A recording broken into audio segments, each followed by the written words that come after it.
Isso já foi feito muitas vezes anteriormente na história do cinema. Um filme constrói uma comunidade muito específica numa cidadezinha pequena que vai mimetizar os problemas dos Estados Unidos como um todo. A cidade fictícia de Edenton, portanto, no novo filme do Ari Aster, vai ser um símbolo dos Estados Unidos num momento muito específico da história recente daquele país e do mundo, que foi durante a pandemia que a gente viveu 2, 3, 4, 5 anos atrás. O filme se passa em maio de 2020 e pelo menos os incidentes que dão início aos conflitos principais do filme partem de problemas que a gente estava vivendo naquele momento por causa do coronavírus. Eu sempre defendi o Ari Aster desde o começo. Eu considero Hereditário e Midsommar duas novas obras-primas do cinema de terror. Ainda mais por serem filmes que ajudaram a criar uma estética, que ajudaram a consolidar elementos narrativos e visuais também desse cinema de terror que a A24 faz dia sim, dia também, né? A gente sabe que a A24 é muito mais plural do que a maioria das pessoas reconhece, mas no seu núcleo, o tipo de filme de terror elevado, digamos assim, eu já expliquei por que a gente deve usar aspas com esse termo anteriormente, herdam muito dessa estética, herdam muito dessa linha fina que o Ari Aster gosta de atravessar nos filmes dele, nesses dois principalmente que eu falei anteriormente, entre uma abordagem mais direta de horror sobrenatural e discussões sobre saúde mental. E eu defendi o Ari Aster, inclusive quando ele fez Bol Tem Medo, que é a tentativa do Ari Aster de ser o Charlie Kaufman, né? É o Estou Pensando em Acabar com Tudo do diretor. Quando ele desiste um pouco do terror mais direto, quando ele desiste um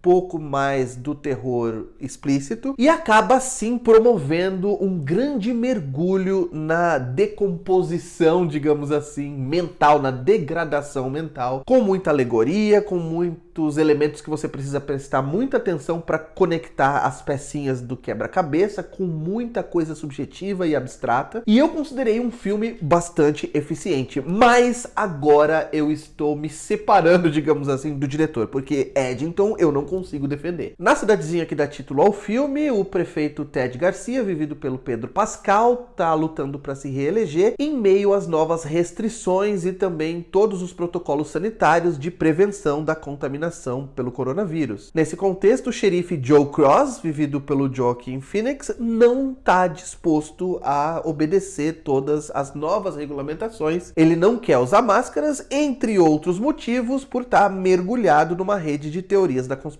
Você deve ter percebido, ouvindo essa breve sinopse da história, que através dessa oposição, desse antagonismo entre os personagens do Pedro Pascal e do Joaquin Phoenix, o Ari Aster vai começar também a utilizar outros personagens e esse microcosmo, esse ecossistema de Edenton, para falar das divisões, da polarização que se acirrou nos Estados Unidos e no mundo inteiro durante a pandemia, com pessoas que estavam alinhadas às recomendações da OMS, que estavam dispostas a fazer sacrifício para controlar o vírus na medida do possível, e do outro lado, pessoas que estavam se agarrando nessa ideia abstrata de liberdades individuais para negar obedecer qualquer regra. E esse conflito que eu acabei de descrever vai ser o estopim para vários outros, num efeito bola de neve que os irmãos Coen sempre utilizaram nas comédias de erros deles. Porque se Bol Tem Medo era o Charlie Kaufman do Ari Aster, Edenton é os irmãos Coen do Ari Aster, mesmo que sem a mesma competência e também com menos apreço pelos personagens, porque se nos filmes dos irmãos Coen a gente sempre simpatizou com aqueles patetas fazendo uma coisa errada atrás da outra, nesse filme aqui, na maioria do tempo, parece que o Ari Aster tem absoluto desprezo, repulsa por seus personagens, e essa repulsa também é transferida para o espectador. A gente raramente se importa com aquelas pessoas. E se nos primeiros, sei lá, 40 minutos de filme eu tava amando Edenton, principalmente porque ele usa essa estratégia narrativa alegórica para falar de conflitos que a gente lembra muito bem de, sei lá, 4, 5 anos atrás. Por exemplo, tem algumas umas contradições que são muito curiosas. O personagem principal, que é o personagem do Joaquin Phoenix, é um cara que tem asma e ele usa a asma dele como desculpa para não usar máscara, né? Ele fica falando que ele não consegue respirar dentro da máscara. Eu lembro que tinha muita gente que usava essa desculpa, como se toda a humanidade tivesse nascido preparada para respirar dentro de uma máscara e só o lírio do campo, o alecrim dourado, que não conseguia, coitado dele. Quando, na verdade, aqui no caso do Joe Cross, do Joaquin Phoenix, ele deveria estar com medo de pegar a Covid, porque a gente sabe que a asma e os problemas respiratórios de forma geral eram uma comorbidade que aumentava muito o risco da pessoa que pegasse a Covid ter complicações graves e talvez até morrer por causa do vírus. Mas não, a asma para ele é uma desculpa para ele não usar máscara. Tem várias situações que o Ari Aster cria ali nesses primeiros 40 minutos que funcionam muito bem nesse sentido. O grande problema para mim é que na medida em que a história avança, a gente começa a perceber também que o Ari Aster tem uma antipatia muito grande, ele tem uma desconfiança e ele se coloca numa posição de muita oposição também em relação ao discurso de combate ao vírus e outros discursos que dominaram a política americana e mundial naquela época. Porque um subtexto muito importante aqui também é o assassinato do George Floyd lá, que eu acredito que foi mesmo em maio de 2020, e todo o movimento Black Lives Matter que voltou à tona com todos aqueles protestos no auge do isolamento social contra a brutalidade policial. Nesse filme aqui a gente tem um policial como protagonista e a princípio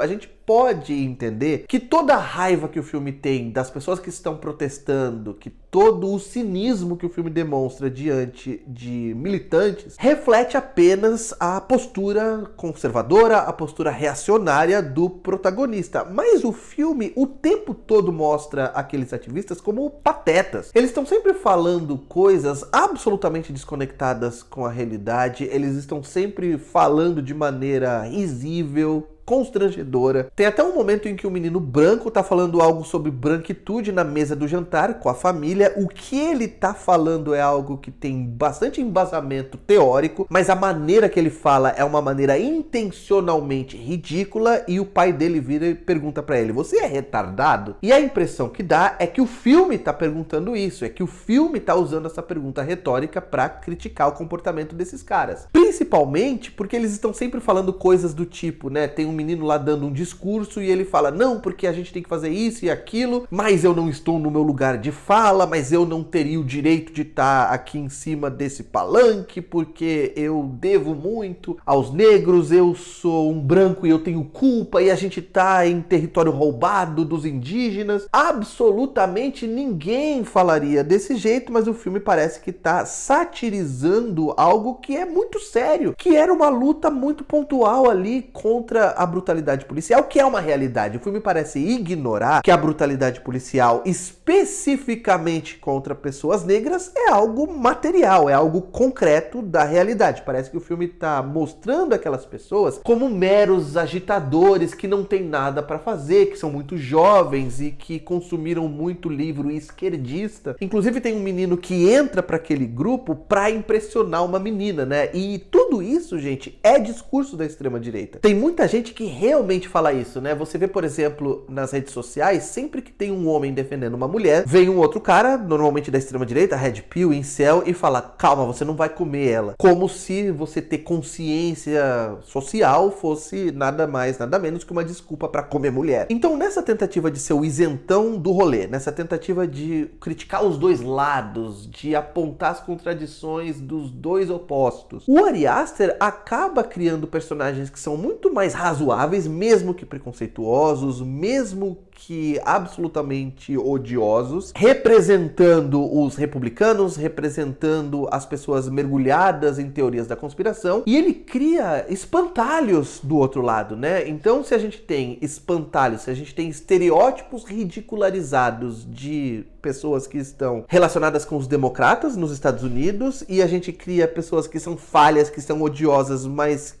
nas quais a gente acredita um pouco mais do lado dos republicanos, me parece o tempo todo que o Ari Aster está usando essa postura de isentão apenas como desculpa, apenas para se blindar, para legitimar o próprio discurso e poder defender essas teorias da conspiração e poder passar pano para um reacionarismo abjeto sem receber grandes críticas. Ele, qualquer coisa, vai falar, não, mas eu tô criticando os dois lados, eu lavo as minhas mãos. É claro que o Ari Aster é um grande diretor, então esse filme, esteticamente, ele é muito grandioso. Ele consegue criar uma estética de faroeste, usando essa cidadezinha pequena, que é uma cidade que tem poucos habitantes, cujas ruas estão sempre vazias, por exemplo, com aqueles planos fotografados com uma fotografia sempre meio alaranjada, com uma profundidade de campo gigantesca, sempre tá tudo em foco, e isso cria uma estética que consegue ser épica mesmo girando em torno de uma comunidade pequena, mesmo registrando imagens de uma cidadezinha, né, muito reduzida. E ele realmente faz com que essa história avance de uma forma, comece a gerar novos conflitos na medida em que ela avança, para chegar num grande conflito final, que é um conflito que sai diretamente dos westerns americanos clássicos. Só faltou o personagem do Joaquin Phoenix e o personagem do Pedro Pascal ficarem de frente um pro outro, darem alguns passos para se distanciarem na rua principal de Eddington e travarem ali uma batalha, um combate armado, porque é praticamente essa estrutura que o filme adota. Tem vários outros problemas que eu poderia discutir aqui, mas se eu ficar discutindo todos eles, o vídeo vai ficar gigantesco. Tem também uma subtrama envolvendo uma seita liderada pelo personagem do Austin Butler de ex-abusados sexualmente por adultos, da qual a esposa do Joe Cross, que é vivida pela Emma Stone, faz parte, e o filme também trilha ali uma linha fina muito perigosa entre tratar essas pessoas realmente como sobreviventes de abuso e tratar os sobreviventes de abuso como pessoas que estão falsificando isso para ganhar algum tipo de pertencimento social. Como eu falei, o Ari Aster está sempre transitando em linhas finas muito perigosas, e antes que você fale, ah não, é só um filme de ficção, ele só tá falando sobre uma cidade imaginária, precisa ser muito burro para não entender que Eddington, no filme do Ari Aster, é um símbolo dos Estados Unidos naquele momento histórico recente, como eu falei anteriormente. Até o final do filme, e aqui eu vou ter que liberar um spoiler, eu tava esperando que no momento em que o protagonista do Joaquin Phoenix contrai Covid, obviamente, ele passa a segunda metade do filme inteira tossindo, com aquela tosse seca, com dificuldade de respirar. Eu pensei que o filme ia se corrigir um pouco ao fazer ele morrer de Covid, ou ele ter complicações com a doença, para mostrar que todo aquele negacionismo dele, da esposa e de tanta gente, nada mais, nada menos que fez com que ele ficasse doente e causasse a morte dele.